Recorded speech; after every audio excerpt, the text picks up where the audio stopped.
ओम श्री गणेशाय नमः। ओम श्री सरस्वत्यै नमः। ओम श्री गुरुभ्यो नमः।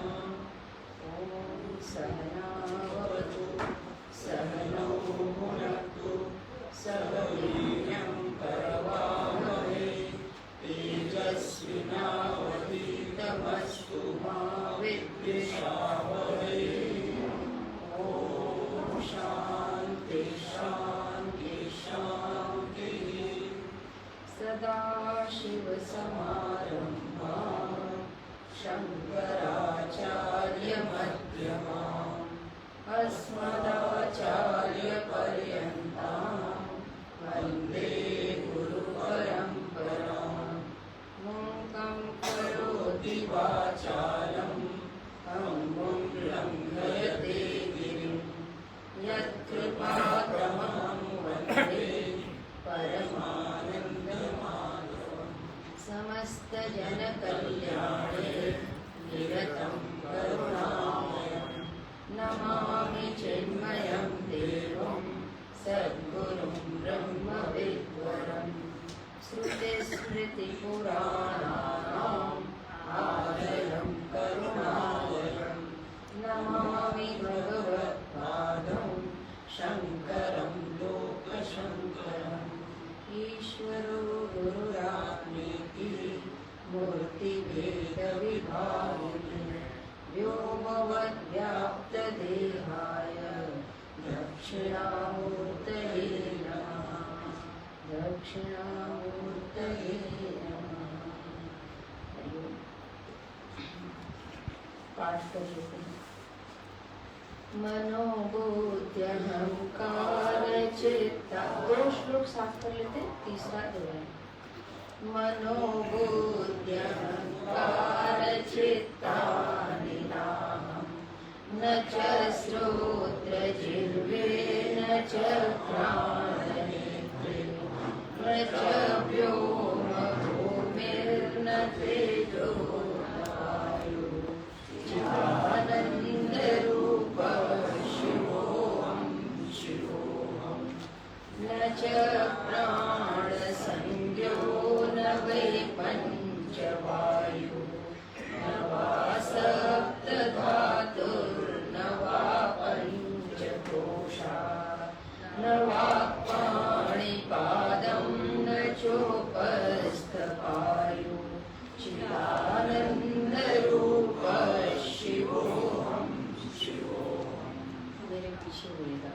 न मे द्वेषरागौ न मे लोभमोहौ न मे द्वेषरागौ न मे लोभमोहौ मदो नैव मे नैव मात्सर्यभावः मदो नैव मे नैव मात्सर्यभावः न धर्मो न चार्थो न कामो न मोक्षः न धर्मो न चार्थो न कामो न मोक्षः चिदानन्दरूपः शिवोऽहं शिवोऽहं।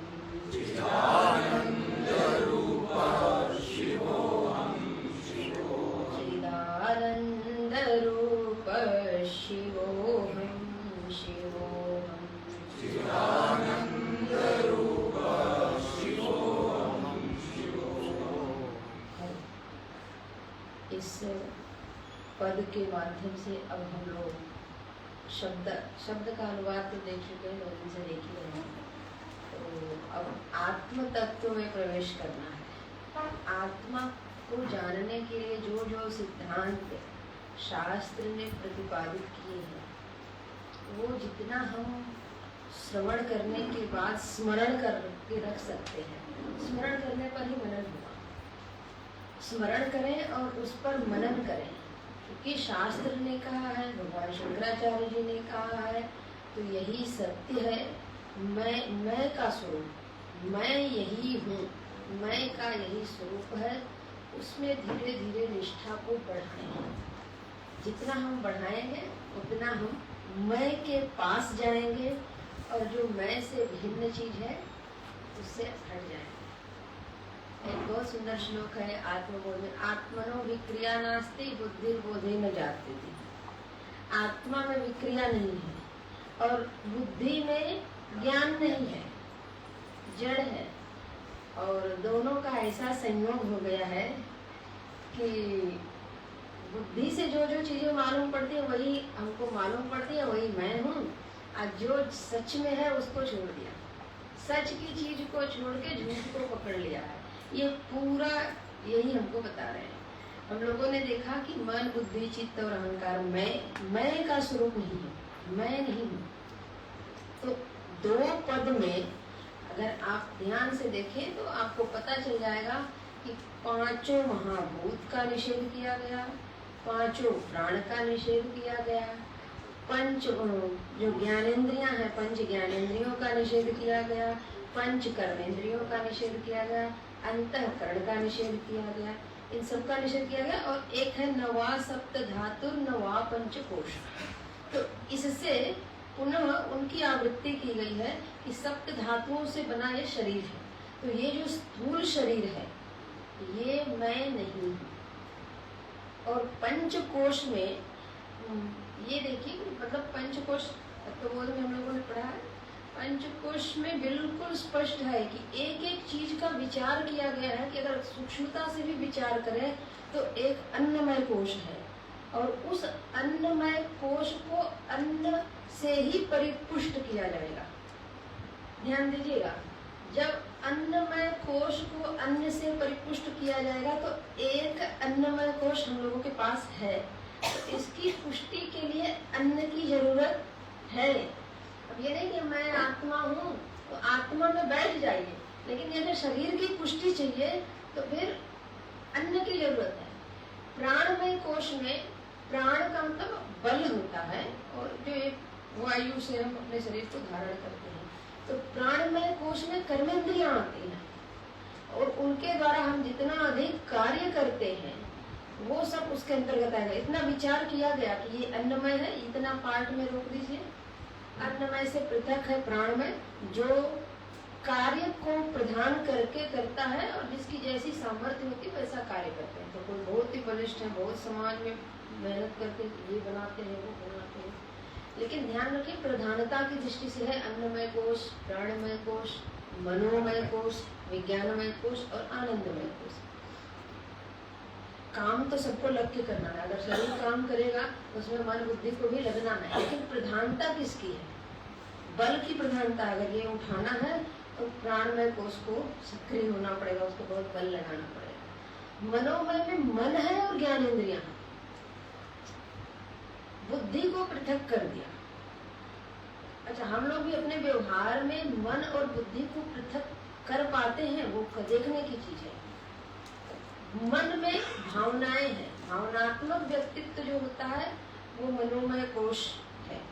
इसीलिए जिनका मनोमय कोश मजबूत होता है वो भक्ति प्रधान होते हैं। भगवान से जुड़ने के लिए भाव चाहिए। अगर भाव नहीं है तो सूखा सूखा एक सिद्धांत के रूप में लीजिए, आपको भी भूख लगी है तो भोजन कर लीजिए, कोई भाव नहीं है तो भगवान कहेंगे हमको भूख लगी है। भाव है कि नहीं, आपको खाना ही है, आपको लेना ही है, हमने आपके लिए बनाया है, तो उनको भूख नहीं है तो भी आएंगे। कौन वो थी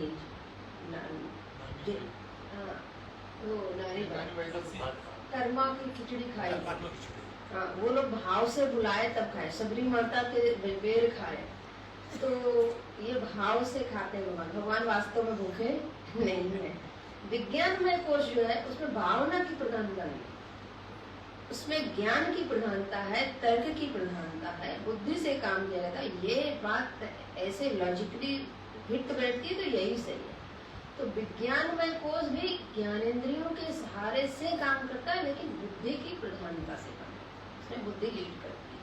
और जिसकी जैसी बुद्धि हो, बुद्धि के भी भेद है, वो सही दिशा में जा रही है, गलत दिशा में जा रही है। जिसकी बुद्धि जिस दिशा में लग गई उसी में जाएगी। अगर गलत विषयों का चुनाव हो गया और गलत निर्णय हम लेने लग गए, बुद्धि उसमें माहिर हो गई, तो गलत तरीके से तो जल्दी सफलता मिलती है। ये उसका निर्णय हो गया तो फिर उसी दिशा में आगे बढ़े। और आनंदमय कोश जो है वो हमारा मूल स्वभाव है, जो कि प्रकट होता है विज्ञानमय और मनोमय कोश के माध्यम से। उसमें वो स्वभाव बीज रूप से रहता है, वो कुछ करता नहीं, वो वैसे पड़ा है। जैसे ही हम अपने को अभिव्यक्त करते हैं तो स्वभाव वहीं से निकलता है। तो ये पांचों कोश हमको पता चल गए, वो ले दे करके इसी शरीर में है, और इस शरीर से हम लोग जितना व्यवहार करते हैं उन सभी चीजों का इसमें समावेश हो गया है। मन बुद्धि जो भी काम करते हैं, यानी सूक्ष्म शरीर से लेकर के स्थूल शरीर तक की बात हो गई। लेकिन भगवान भाष्यकार बोलते हैं कि ये जो कुछ भी है वो मैं नहीं, और आज की जो हमारी अनुभूति है मैं यही हूँ। तो उसको काटने के लिए कुछ सिद्धांत हैं, कुछ नियम है, यदि वो हम पालन करें, उस पर विचार करें तो बात बन जाएगी। कल हमने 3 आकाश का नाम लिया, भूताकाश, चित्ताकाश और चिदाकाश।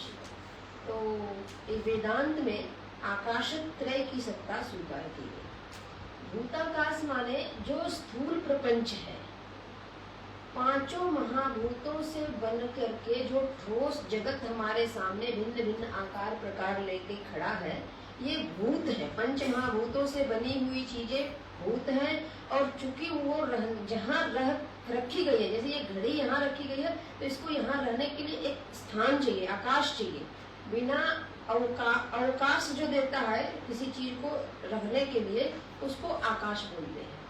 तो जो अवकाश इस घड़ी को देने के लिए बना, उस आकाश में ही ये रह रहा है। तो प्रत्येक भूत एक आकाश में रहते हैं। अगर उनको स्थान न मिले तो वो बनेंगे ही नहीं, रहेंगे ही नहीं फिर। तो जो भूतों को रहने के लिए जगह है, उस आकाश का नाम पड़ा भूताकाश। अब ध्यान दीजिएगा कि जो भूताकाश है, यहाँ तक हम समझ गए, लेकिन जो हमारे ये भूताकाश है वो भी किसी आकाश में है। उसको रहने के लिए जो स्थान है, जो आकाश है, वो चित्ताकाश है।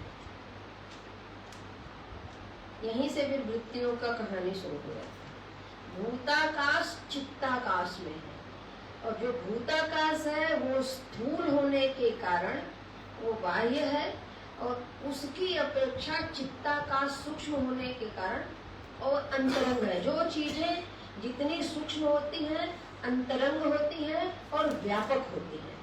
ये 3 विषय, सूक्ष्म चीजें सूक्ष्म होती हैं, अंतरंग होती हैं और व्यापक होती हैं। तो भूताकाश की अपेक्षा से चित्ताकाश अंतरंग है, सूक्ष्म है और व्यापक है। तो सारा भूताकाश चित्ताकाश में स्थित है। वो चित्ताकाश जो है वो भी एक आकाश में आश्रित है, क्योंकि जो हम लोगों को वृत्तियां मालूम पड़ती हैं, जो भाव मालूम पड़ते हैं, वो कहीं मालूम पड़ते हैं ना, कोई जगह में मालूम पड़ते हैं, चाहे वो मन में मालूम पड़ते हैं। वो जहां मालूम पड़ते हैं वो एक आकाश है। वो आकाश को भी एक अवकाश प्रदान किया गया है। जो अवकाश उस आकाश को प्रदान करता है, यानी चित्ताकाश को रखने के लिए जो जगह बनी है, वो जगह का नाम है चिदाकाश। जो चिदाकाश है, क्योंकि चित्ताकाश को वो स्थान दे रहा है, ये इसलिए वो उससे भी अंतरंग है, उससे भी सूक्ष्म है और उससे भी व्यापक है। चिदाकाश को हम आकाश, अच्छा वहां तक अगर अपने चित्त को फेंक पाए तो चित्ताकाश में, चित्त में समस्त वृत्तियों का दर्शन होता है। उस वृत्तियों के उदय स्थान, जहां से वो उदित होती है, वो स्थान क्या मालूम पड़ता है, वहां तक अपने चित्त को ले जाए। वो जो चित्ताकाश है उसमें आकार मालूम नहीं पड़ेगा, ठीक है।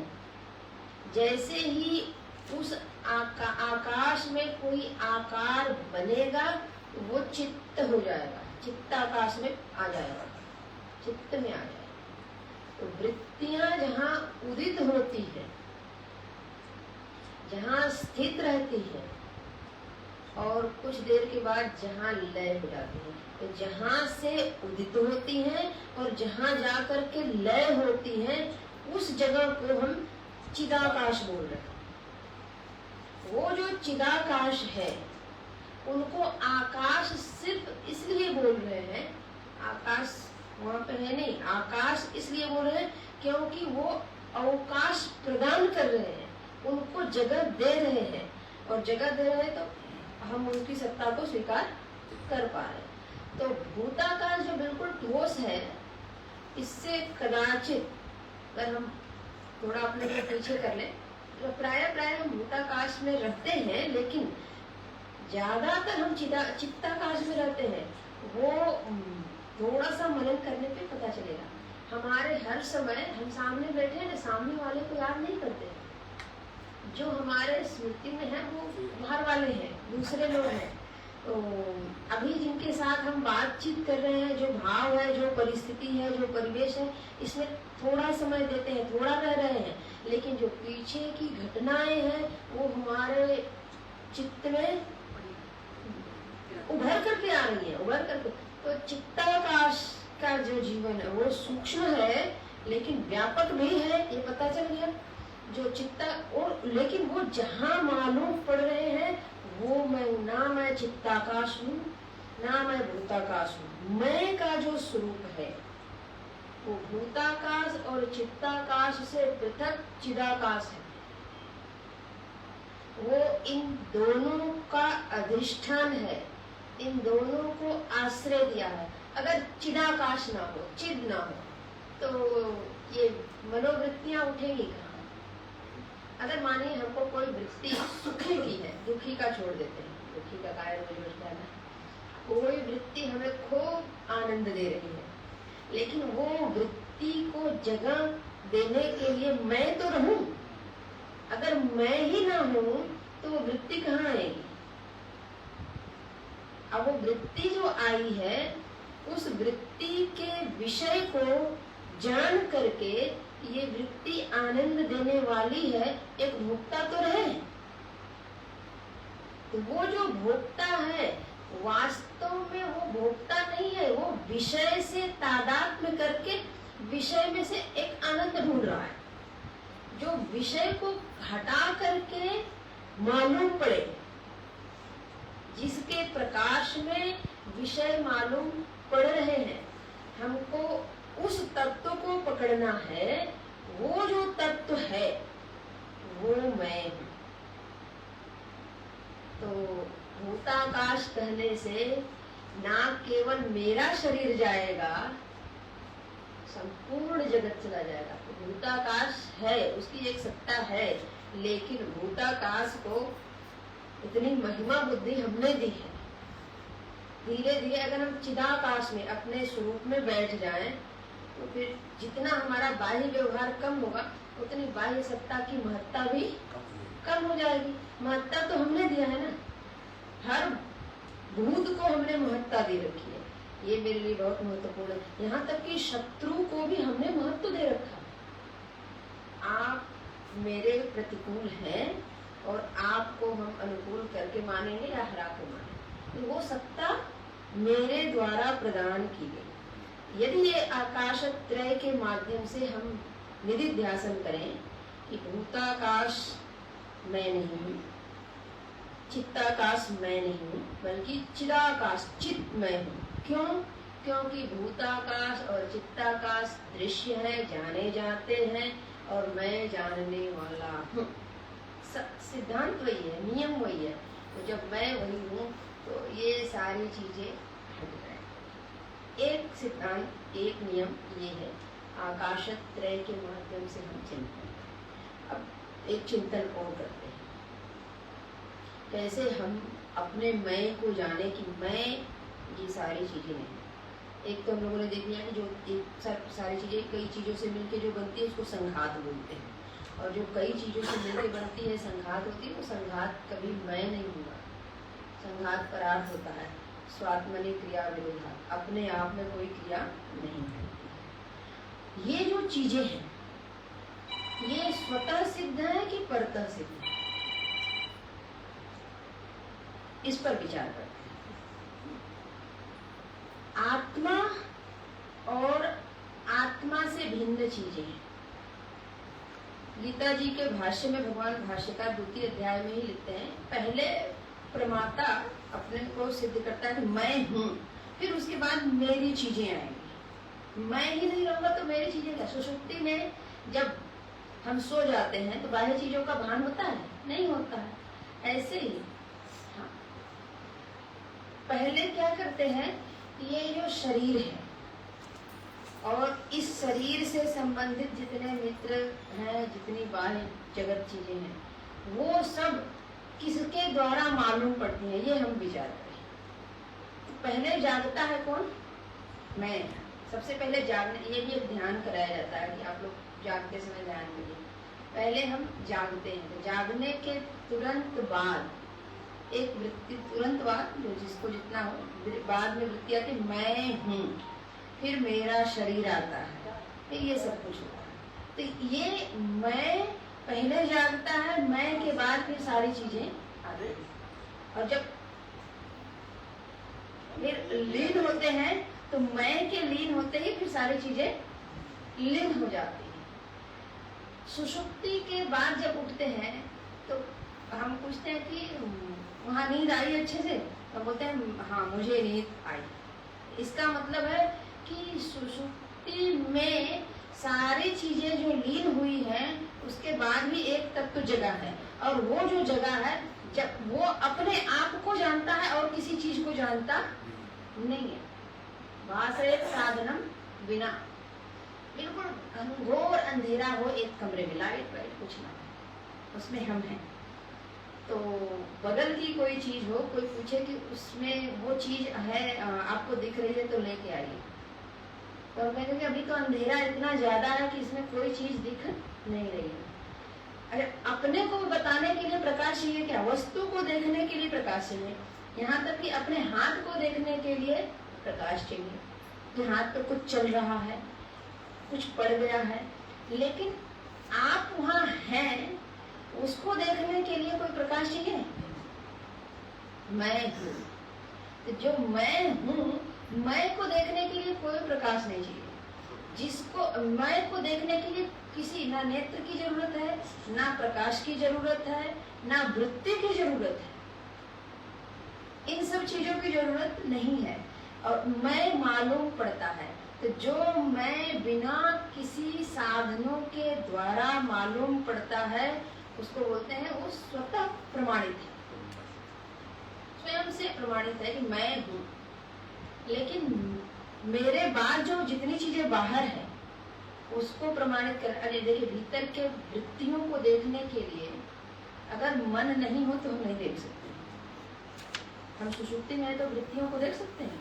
नहीं देख सकते। वृत्तियों को देखने के लिए एक दृष्टा चाहिए। बाह्य जगत को देखने के लिए केवल मन ही नहीं चाहिए, मन के साथ साथ इंद्रियां चाहिए।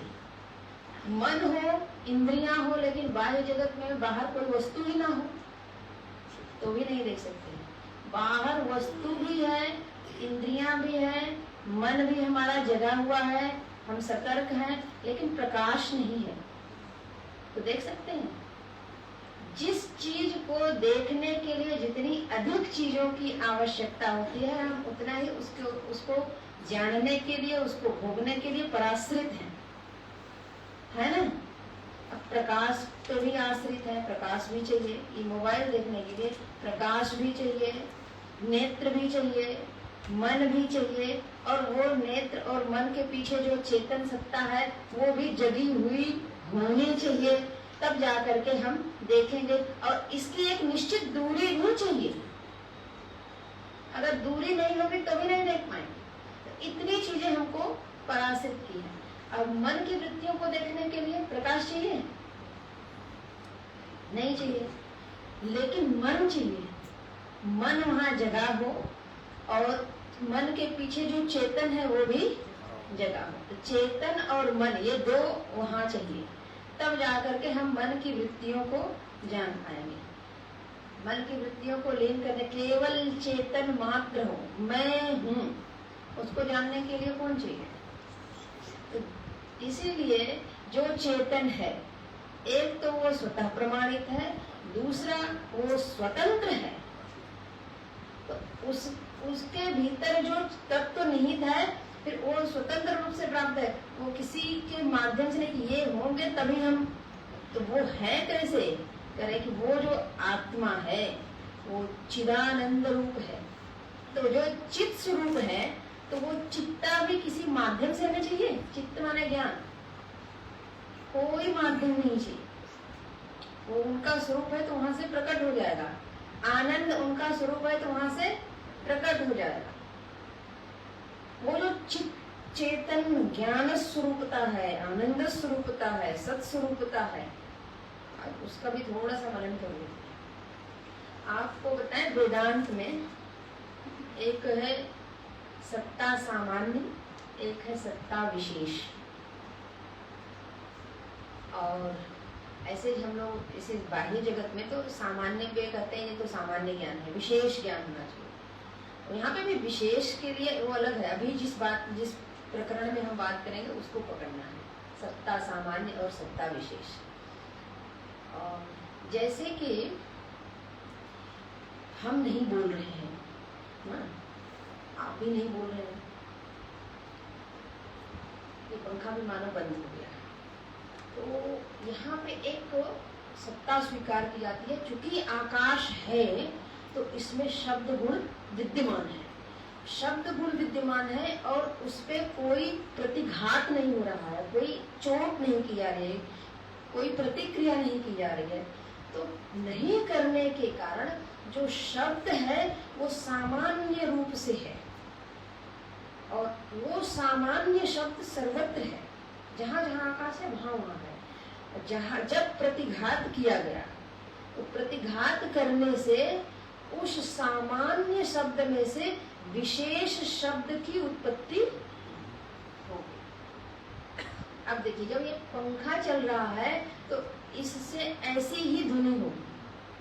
पानी में जब छक करते हैं, बुलबुले उठते हैं, या खूब तेज नदी बह रही है, सागर में तूफान उठ रहे हैं, उसकी अपनी एक ध्वनि है।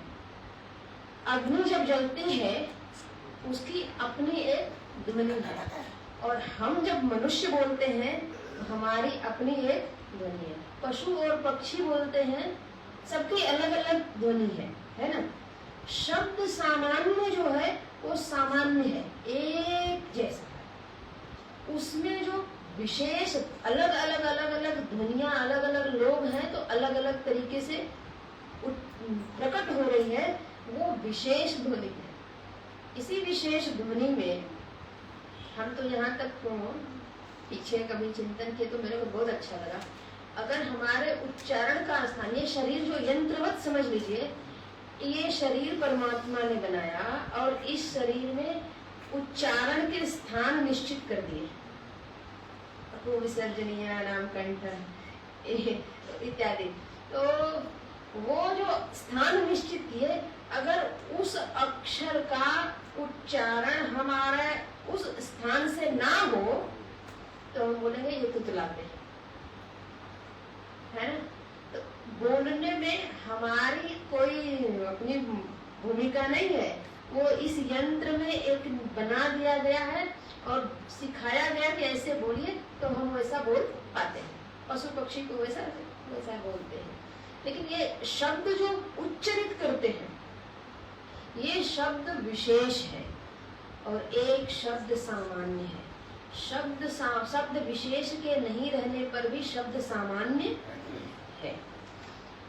शब्द सामान्य से ही शब्द विशेष निकाल करके हम विशेष ज्ञान प्रकट करते हैं। अभी हम भौतिक विज्ञान पढ़ेंगे तो वैसे शब्दों का उच्चारण करेंगे, भौतिक विज्ञान समझ में आएगा। साहित्य के शब्द उच्चारित करेंगे तो साहित्य समझ में आएगा। इतिहास के शब्द करेंगे तो इतिहास समझ में आएगा। और अध्यात्म के विषय उच्चारित करेंगे तो अध्यात्म। तो विषय विशेष का ज्ञान उस शब्द सामान्य में निहित है। ठीक ऐसे ही ये उदाहरण दिया मैंने, पांचों महाभूतों में आप सब सामान्य और विशेष देख लेंगे। ठीक ऐसे ही ये जितने शरीर बने हैं ये विशेष हैं और उस विशेष में एक सामान्य सत्ता सब में गई हुई। जो सामान्य सत्ता है वो मैं। निर्विशेष तो आत्मा का एक लक्षण क्या है, वो निर्विशेष है। तो विशेष में भेद है। ये विशेष विशेषण विशेष किस कहते हैं किसको?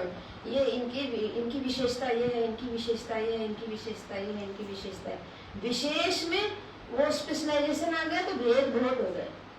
लेकिन अहम सत्ता सामान्य सत्ता है, उसमें कोई विशेष नहीं लगा है, वो सामान्य है, इसलिए सब में है, सब में एक रस है। जैसी यहाँ है वैसी वहाँ है, जैसी मनुष्य में है वैसी पशु पक्षी में है, जैसा जड़ में है वैसा चेतन में है, जैसा इस लोक में है वैसा परलोक में है। तो निर्विशेष सत्ता पे हमारा ध्यान जाए। एक ऐसी सत्ता जो विशेष करके मालूम ना पड़े और वो स्वतः प्रमाणित है, मुझको मालूम पड़ती है मैं हूँ। एक विचार इसमें हम और करते हैं कि मैं हूँ हम लोगों को सबसे ज्यादा परेशान किया है, जो कल गीता जी की क्लास में भी पढ़े, देहवद्भिः देहाभिमान। कहते हैं मधुसूदन सरस्वती जी का विचार है कि ये मनुष्य खुद ही समझे कि हम कैसे भ्रांति में पड़े हैं। मैं हूँ, मैं मनुष्य हूँ, ये हम बोलते हैं मैं मनुष्य हूँ। मेरा मनुष्य है ऐसा कोई बोलता है? कोई नहीं बोलता ना, मैं मनुष्य हूँ, ठीक है। लेकिन ये जो शरीर है, जैसे मोबाइल मेरी है, मैं मोबाइल हूँ ऐसा हम बोलते हैं? मेरी घड़ी है, मैं घड़ी हूँ नहीं बोलते ना। तो मैं मनुष्य हूँ ये बोला, मेरा मनुष्य ऐसा नहीं बोला। मैं शरीर हूँ ये बोलते हैं ना, अब मेरा शरीर है ये दोनों बोलते हैं करके, ये दोनों बातें फिर बोलते हैं। मैं शरीर हूँ, शरीर मेरा है, लेकिन बाकी जितनी चीजें मेरी है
मालूम पड़ेगा ना, वही चेतन एक दिन श्रवण के माध्यम से उसी को मनन हो।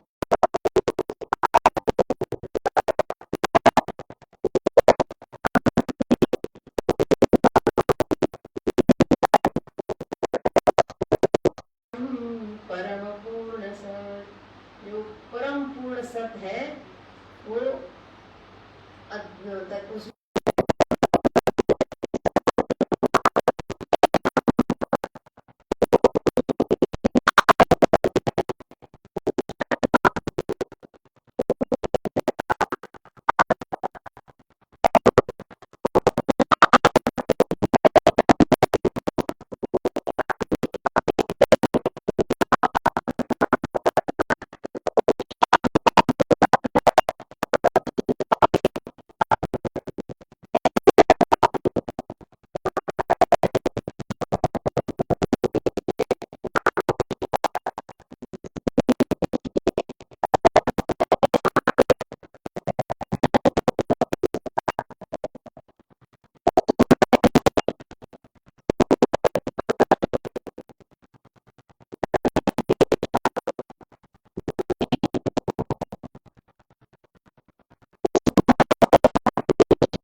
न मद है न मात्सर्य है। मात्सर्य माने ईर्ष्या।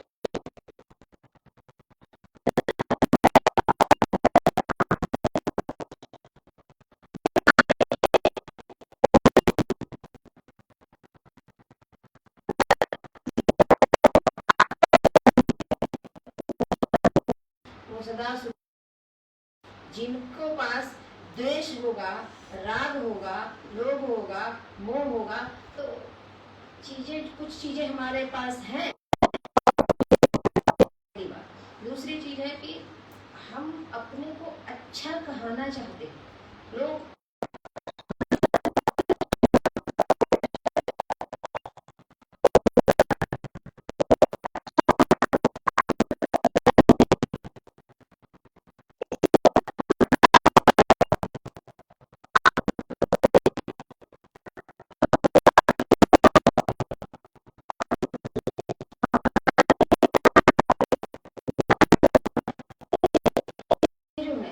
तो ये जहां पे है इसका मतलब वो मैं नहीं। द्वेष और राग ना होता है मन में, और पहले ही बोल दिया कि मन में नहीं में तो होता है, लेकिन मन शुद्ध है, मन में कुछ नहीं है। उसमें द्वेष और राग हमने संस्कार डाल डाल के बढ़ाया है। कैसे बढ़ाया है? वस्तु धर्म में हमने अपने संस्कार और अपने संस्कार करके कहा कि अगर ऐसा रहेगा तो मुझे पसंद नहीं। हमने एक मानक बना लिया, तो उस मानक आएंगे।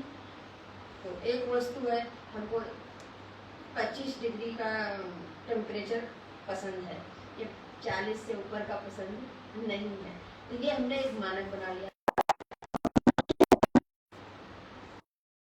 मुझे पसंद नहीं है, तो क्या हो गई?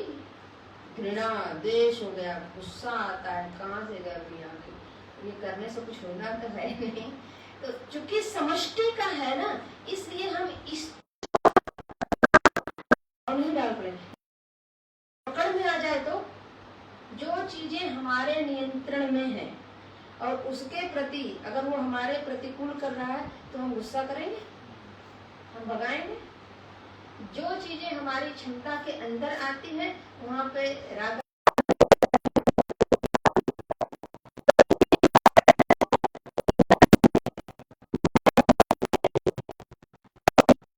इंद्रियों के द्वारा भोगी गई वस्तुओं, भोगे गए पदार्थों के संस्कारों से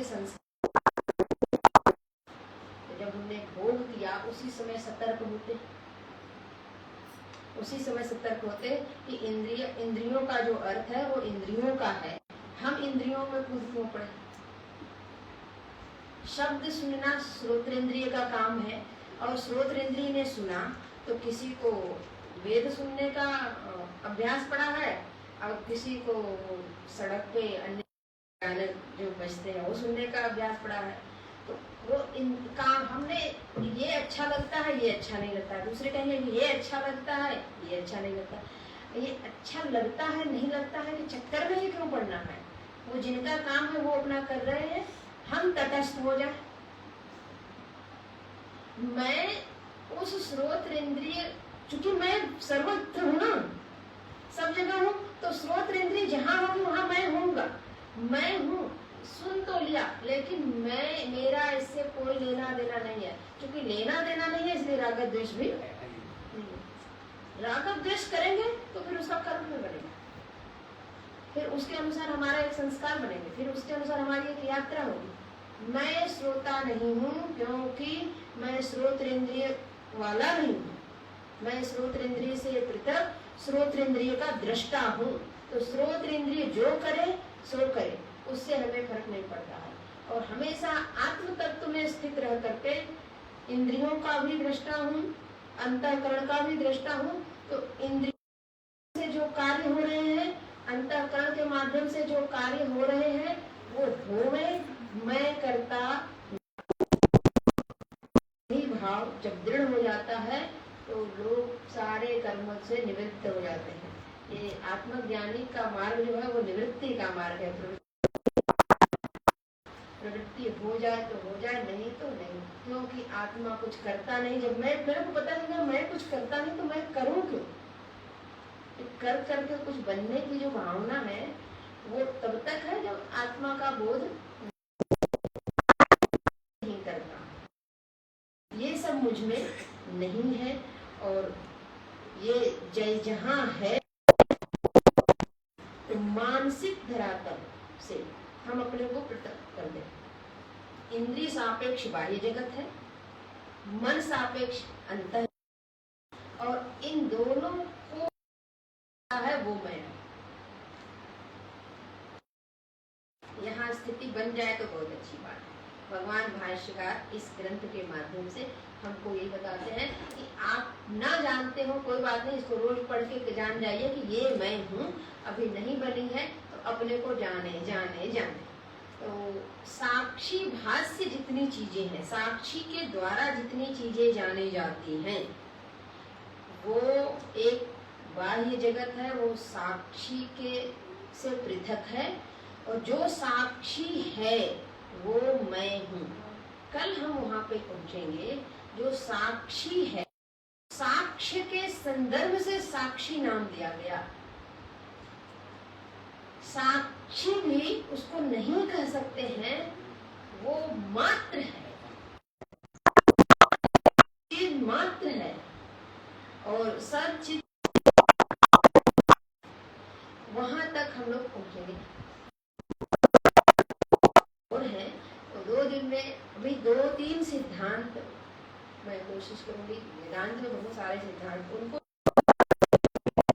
हमने जितने अंतिम दिन सब दोहरा देंगे एक बार। कौन कौन से चीजें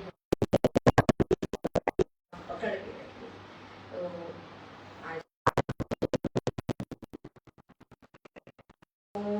पूर्णमदः पूर्णमिदं पूर्णात् पूर्णमुदच्यते पूर्णमादाय पूर्णमेवावशिष्यते।